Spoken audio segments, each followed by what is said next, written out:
तो बेटा आज का अपना टॉपिक है एल्कीन, और एल्कीन के कुछ इंपॉर्टेंट एमसीक्यू डिस्कस करते हैं। सबसे पहला टॉपिक जो एल्कीन में है वो है प्रिपरेशन ऑफ एल्कीन। तो एल्कीन बनाने के तरीके से स्टार्ट करते हैं।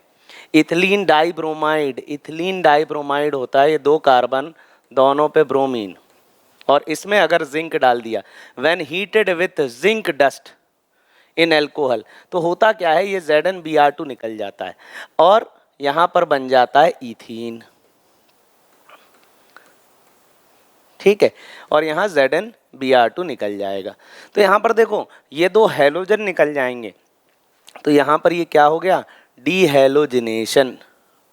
ये डीहैलोजिनेशन रिएक्शन हो गई, 2 हैलोजन निकल गए। तो यहाँ पर प्रोडक्ट क्या बना, इथीन या इथाइलिन, एक ही बात है। Select the major product formed from the treatment of 2-bromobutane and alcoholic KOH। अब देखो एल्कोहलिक KOH क्या होता है, एल्कोहलिक KOH होता है इथेनॉल प्लस KOH। तो इथेनॉल और KOH का जो मिक्सचर है उसको हम कहते हैं एल्कोहलिक KOH। आप इस इथेनॉल KOH को मिक्सचर को ऐसा भी लिख सकते हो, CH3CH2OK। और ये एल्कोहलिक KOH करता क्या है, ये एल्कोहलिक KOH डीहाइड्रोहेलोजिनेशन करता है।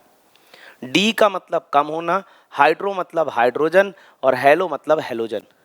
तो ये एल्कोहलिक KOH करता है डीहाइड्रोहेलोजिनेशन, तो हाइड्रोजन और हेलोजन को कम करेगा। अब यहाँ पर हेलोजन क्या है, 2-bromobutane। ठीक है, हम 2-bromobutane बना देते हैं, ये रहा 2-bromobutane। और इसमें अगर हम डालें एल्कोहलिक KOH तो डीहाइड्रोहेलोजिनेशन होगा, तो यहाँ पर ये HBr निकल जाएगा और डबल बॉन्ड बीच में आ जाएगा। अब देखो हाइड्रोजन तो इस कार्बन के पास भी था, लेकिन ये हाइड्रोजन ये Br नहीं निकला। अगर ऐसा होता तो डबल बॉन्ड टर्मिनल पे लगता, और टर्मिनल पे डबल बॉन्ड लेस स्टेबल है, डबल बॉन्ड बीच में ज़्यादा स्टेबल है। इसलिए यहाँ पर क्या बनेगा, ब्यूट-टूइन। अब जो ब्यूट-टूइन है उसमें ज्योमेट्रिकल आइसोमेरिज्म देखने को मिलता है, एक सिस-2-ब्यूटीन और एक ट्रांस-2-ब्यूटीन, और इसमें भी ट्रांस-2-ब्यूटीन ज़्यादा स्टेबल होता है। तो इस वजह से इसका सही और करेक्ट ऑप्शन होगा C। The product formed when 1-chlorobutane is reacted with alcoholic KOH। alcoholic KOH क्या करता है, डीहाइड्रोहेलोजिनेशन, हाइड्रोजन हेलोजन हटा देगा। तो चलो सबसे पहले अपन लेते हैं 1-chlorobutane, और फिर इसमें अपन एल्कोहलिक KOH डालेंगे, तो क्या होगा, हाइड्रोजन हेलोजन हट जाएगा, क्या बन जाएगा, यहाँ बन जाएगा ब्यूट-1-इन। तो ये डीहाइड्रोहेलोजिनेशन, हाइड्रोजन हेलोजन हट गया और यहाँ बन गया 1-ब्यूटीन। नेक्स्ट क्वेश्चन वही एल्कोहलिक KOH, ये Cl हटेगा, ये H हटेगा, तो क्या बन जाएगा, इथीन। डीहाइड्रोहेलोजिनेशन ही कर रहे हैं। हाँ, एक और important question, electrolysis of cold concentrated aqueous solution of potassium succinate. तो पहले पता होना चाहिए पोटेशियम सक्सिनेट क्या होता है। देखो सक्सिनिक एसिड, ऑक्सैलिक एसिड ऐसा होता है, ये हुआ ऑक्सैलिक एसिड। ठीक, फिर मैलेइक एसिड में 1 कार्बन बढ़ा दो, फिर सक्सिनिक एसिड में 2 कार्बन बढ़ा दो। तो यहाँ पर सक्सिनिक एसिड है तो यहाँ 2 CH2 बढ़ा दो तो सक्सिनिक एसिड हो जाएगा। ये CH2, ये CH2, ये हो गया सक्सिनिक एसिड। लेकिन वो बोल रहा है पोटेशियम सक्सिनेट और लास्ट में 8 लगा रहा है, तो यहाँ पर ये हाइड्रोजन हटा के आप पोटेशियम लगा दो, ये हो गया पोटेशियम सक्सिनेट। ये देखो पोटेशियम सक्सिनेट। अब ये प्लस हुआ, ये माइनस हुआ, ये प्लस हुआ, ये माइनस हुआ। अब इसका हम क्या करेंगे, इलेक्ट्रोलिसिस, और इसका इलेक्ट्रोलिसिस करने पर ये CO2 निकल जाएगा, ये CO2 निकल जाएगा, और यहाँ क्या बन जाएगा, फ्री रेडिकल। याद करो। अच्छा, आपने अगर मेरा कोलबेज इलेक्ट्रोलिसिस वाला वीडियो नहीं देखा होगा जो कि प्रिपरेशन ऑफ एल्केन में आता है, तो वो जरूर देख लेना। तो उसमें पूरा मैकेनिज्म मैंने बताया है कि कैसे कोलबेज इलेक्ट्रोलिसिस से एल्केन, एल्कीन और अल्काइन तीनों बनाए जा सकते हैं। तो यहाँ मैं बता रहा हूँ आपको एल्कीन कैसे बनेगा। अब देखो कोलवेज इलेक्ट्रोलिसिस में ये प्लस ये माइनस, अब CO2 निकल जाएगा, CO2 निकल जाएगा और यहाँ फ्री रेडिकल बनता है, और ये दोनों फ्री रेडिकल आपस में बॉन्ड बना लेते हैं, तो क्या बन जाता है, इथीन बन जाता है। तो electrolysis of cold concentrated aqueous solution of potassium succinate yields ethene. When 2-methyl butane 1-ol, 2-methyl butane 1-ol, तो यहाँ पर 2 पर मिथाइल है, ब्यूटेन 1-ol, ठीक है, is dehydrated to give an alkene. देखो हम एल्कोहल के डिहाइड्रेशन से भी एल्कीन बना सकते हैं। एल्कोहल का डिहाइड्रेशन करना क्या है, OH निकाल दो, एल्कीन बना दो। अब यहाँ पर डिहाइड्रेशन करने के लिए हम डालेंगे H2SO4, और H2SO4 बहुत सारे H पॉजिटिव जनरेट करेगा। ध्यान से देखना क्या होगा। अब ये जो H पॉजिटिव है यहाँ जाके लग जाएंगे, और इसके मैकेनिज्म को अपन देखते हैं कि होने क्या वाला है। और यहाँ पर ये OH और यहाँ पर ये H पॉजिटिव ने ऑक्सीजन से लोन पेयर ले लिया। अब ऐसा क्या होगा, ये डबल बॉन्ड यहाँ आ जाएगा और इस पे आ जाएगा प्लस। देखो नेक्स्ट स्टेप में होगा डिहाइड्रेशन। यहाँ पर ये H पॉजिटिव गया ऑक्सीजन से, इसने इलेक्ट्रॉन ले लिया, ऑक्सीजन इलेक्ट्रोनेगेटिव है, उसने इलेक्ट्रॉन दे तो दिया, लेकिन अब वो इलेक्ट्रॉन कार्बन से खींचेगा और कार्बन पे प्लस आएगा। लेकिन ये जो कार्बन पे प्लस है, ये जो कार्बन पे प्लस है, ये लेस स्टेबल है। क्यों? क्योंकि ये 1 डिग्री है। ये जो कार्बोकैटायन है ये एक ही कार्बन से जुड़ा है, तो यहाँ पर इस कार्बोकैटायन को एक चांस मिल रहा है कि ये यहाँ पर शिफ्ट होके अपने आप को 3 डिग्री कर ले, अपने आप को स्टेबल कर ले। अब होगा क्या, ये देखो यहाँ पर सब जगह हाइड्रोजन लगे हैं, ये CH2। अब ध्यान से देखना यहाँ पर क्या होगा, ये जो हाइड्रोजन है ना, ये पूरा का पूरा उठकर इस कार्बन पे चला जाएगा। मतलब इस कार्बन का जो इलेक्ट्रॉन है ना, उसको भी लेकर यहाँ चला जाएगा, तो प्लस चार्ज यहाँ आ जाएगा, और प्लस चार्ज 3 डिग्री कार्बन पे ज़्यादा स्टेबल है। तो वही करना है, और इसको हम कहते हैं 1-2 हाइड्राइड शिफ्ट। यहाँ पर क्या हो रहा है, 1-2 हाइड्राइड शिफ्ट हो रहा है। अब पॉइंट की बात ये कब करना है, 1-2 हाइड्राइड शिफ्ट जो है, देखो अगर कार्बोकैटायन के पास वाला कार्बन, ध्यान से सुनना, कार्बोकैटायन के पास वाला कार्बन अगर 3 डिग्री है और बेंजाइल है, तो ही आपको ये 1-2 हाइड्राइड शिफ्ट करना है। अब जैसे यहाँ पर ये कार्बोकैटायन है, हाइड्रोजन अगर यहाँ शिफ्ट हो जाएगा, अच्छा अब ऐसा नहीं होगा कि यहाँ दूर से हाइड्रोजन आएगा, ऐसा नहीं होगा, पड़ोस वाला जो कार्बन है उससे जुड़ा हाइड्रोजन शिफ्ट होगा। तो यहाँ पर ये हाइड्रोजन यहाँ शिफ्ट हो जाएगा, तो प्लस यहाँ आ जाएगा, तो ये CH3 CH2 CH3 यहाँ आ गया प्लस, और ये CH3 हो जाएगा, क्योंकि पूरा का पूरा हाइड्रोजन इस कार्बन पे लग जाएगा। ठीक है, अब इस कार्बोकैटायन से जुड़ा ये कार्बन अल्फा कार्बन, इससे जुड़ी हाइड्रोजन अल्फा हाइड्रोजन एसिडिक, वही हाइपर कॉन्जुगेशन वाला कॉन्सेप्ट लगाना, Baker Nathan effect, no bond resonance. तो H पॉजिटिव निकल जाएगा और डबल बॉन्ड यहाँ आ जाएगा, तो जो प्रोडक्ट बनेगा, जो स्टेबल एल्कीन बनेगी, वो ये रहेगी 1 2 3 4 2 मिथाइल ब्यूटुइन, 2 मिथाइल ब्यूटुइन। तो यहां पर ये प्रोडक्ट बनेगा। आइसोमेरिज्म इन एल्कीन, देखो एल्कीन में क्या है, एल्कीन में डबल बॉन्ड के लॉन्ग रोटेशन पॉसिबल नहीं है, और डबल बॉन्ड के लॉन्ग रोटेशन पॉसिबल ना होने की वजह से इसमें ज्योमेट्रिकल आइसोमेरिज्म देखने को मिलता है, सिस एंड ट्रांस। ठीक है, तो सिस और ट्रांस आइसोमेरिज्म इसमें देखने को मिलेगा। हेक्स 2इन एंड 2 मिथाइल पेंटुइन एग्जिबिट, तो भाई एग्स 2इन, चलो पहले बना देते हैं, 1 2 3 4 5 6, और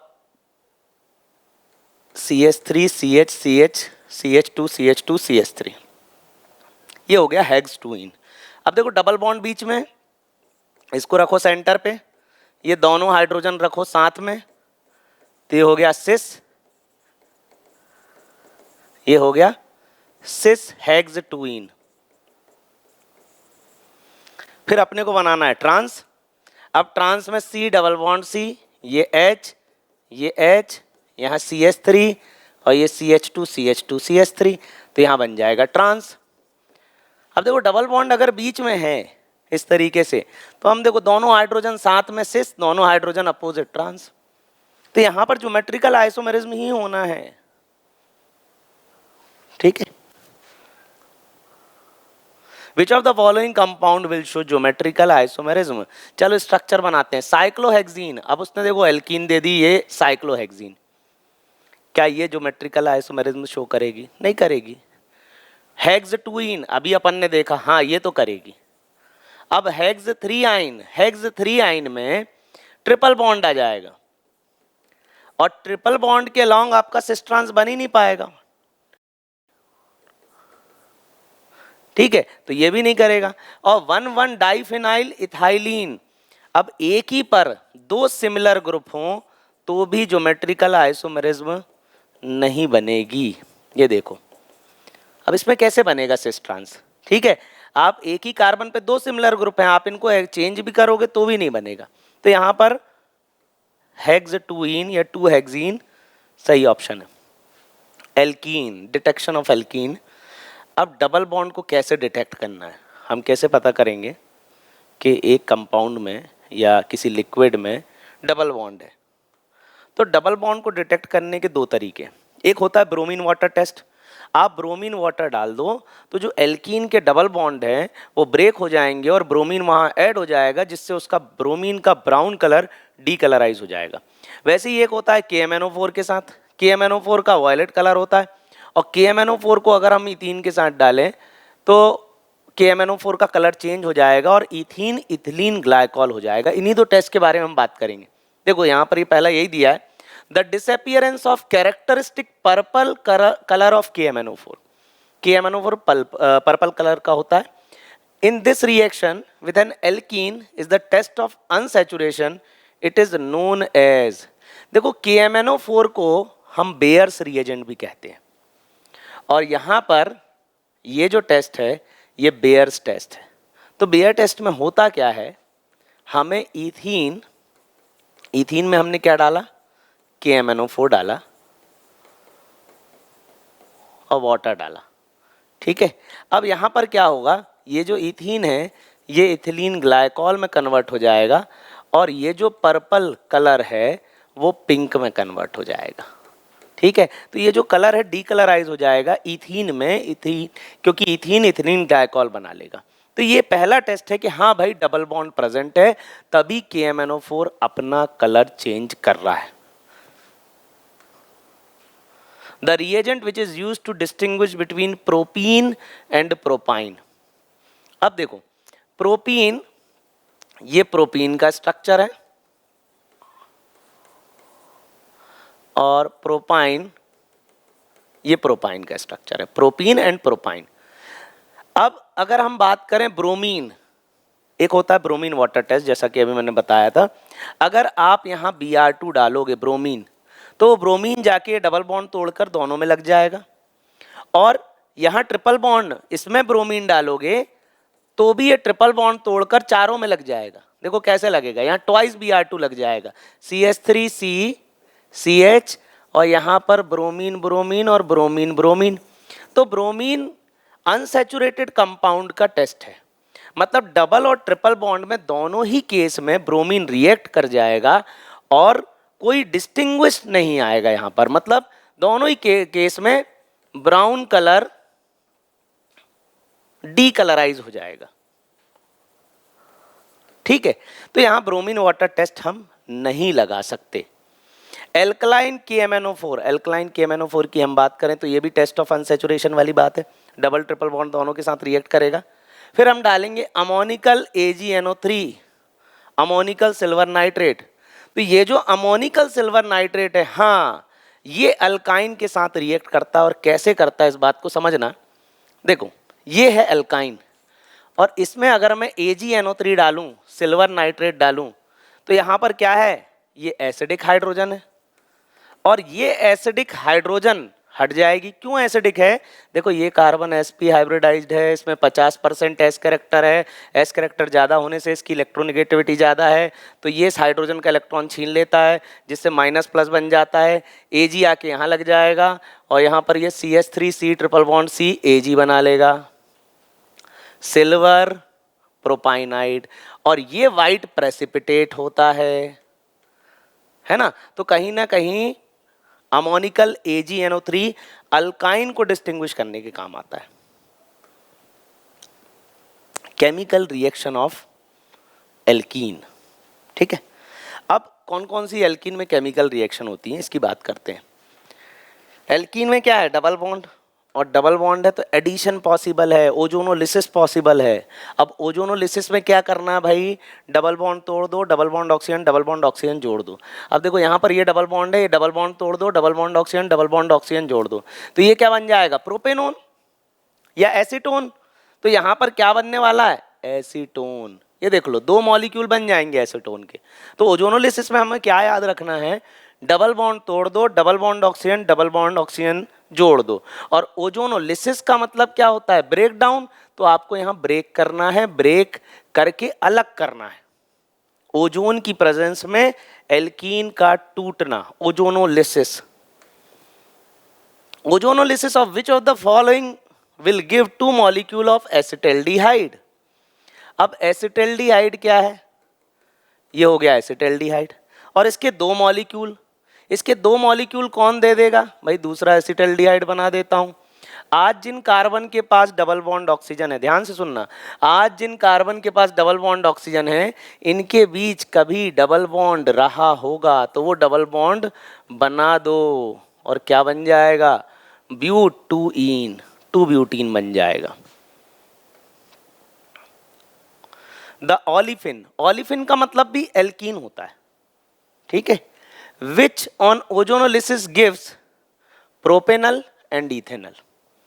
प्रोपेनल इथेनल है तो कहीं ना कहीं ये ब्यूटूइन है। समझ गए कैसे?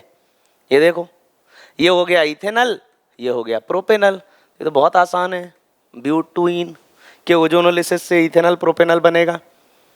Alkene R CH double bond CH2, ये CH ऐसा लगा है, RCH double bond CH2 reacts readily with B2S6, B2S6 diborane है, and the product on oxidation with alkaline hydrogen peroxide produces. देखो ये केमिकल रिएक्शन है और इसका नाम है हाइड्रोबोरेशन, हाइड्रोबोरेशन ऑक्सीडेशन। और इसमें होता क्या है?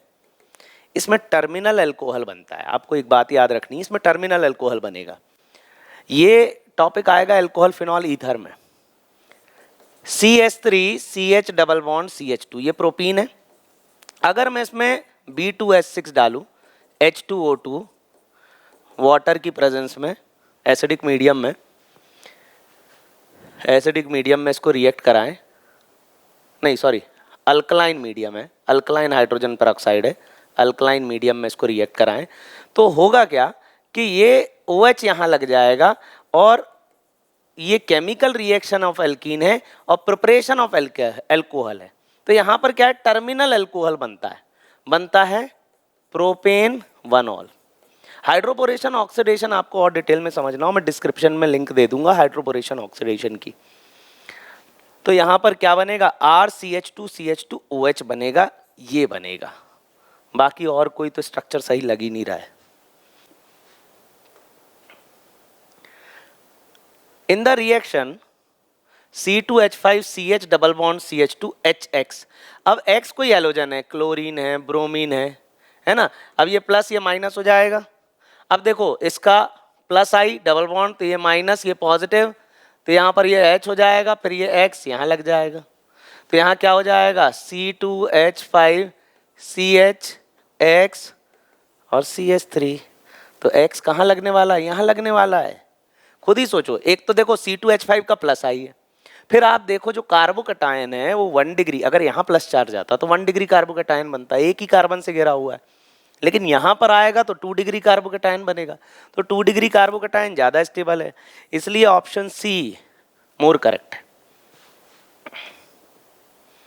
Bears reagent is used in the laboratory for detection of double bond, अभी देखा था हमने, डबल बॉन्ड के डिटेक्शन में काम आता है। Reaction of HBr with propene, चलो बना लेते हैं प्रोपीन, ये रहा प्रोपीन, इसमें अगर मैं HBr रिएक्ट कराऊं प्लस एंड माइनस, तो CH3 का प्लस आई, ये माइनस, ये प्लस, ये H यहाँ लग जाएगा, Br यहाँ लग जाएगा, क्या बन जाएगा 2 ब्रोमोप्रोपेन। लेकिन उसने बोला पेरोक्साइड की प्रेजेंस में कैसा होगा। अब जब भी हम HBr पेरोक्साइड लेंगे तो यहाँ पर एंटी मार्कोवनिकोफ रूल फॉलो होगा।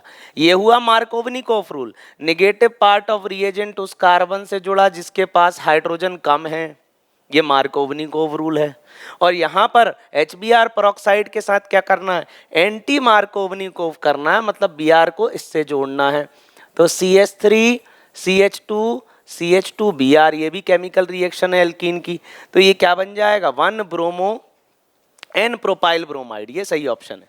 1 ब्रोमोप्रोपेन का हो या N प्रोपाइल ब्रोमाइड का हो। तो ये अपना हो गया मार्कोवनिकोफ रूल, ये एंटी मार्कोवनिकोफ रूल और peroxide effect. Which of the following gives methanol on ozonolysis, एक कार्बन वाला एल्डिहाइड इनमें से कौन देगा ओजोनोलिसिस पे। देखो ओजोनोलिसिस डबल बॉन्ड तोड़ दो, बन गया प्रोपेनॉल, तो हाँ इसने मीथेनॉल दे दिया।